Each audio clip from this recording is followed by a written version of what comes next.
Kış geçmez ki huysuz. Şimdi sokacağım seni o küplerden birine turşu yapacağım. Sus. Kış geçmez ki huysuz.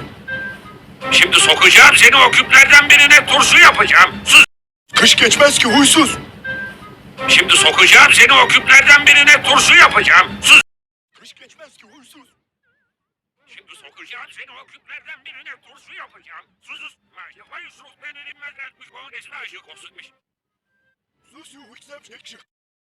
Kış geçmez ki huysuz. Şimdi sokacağım seni o küplerden birine turşu yapacağım. Sus.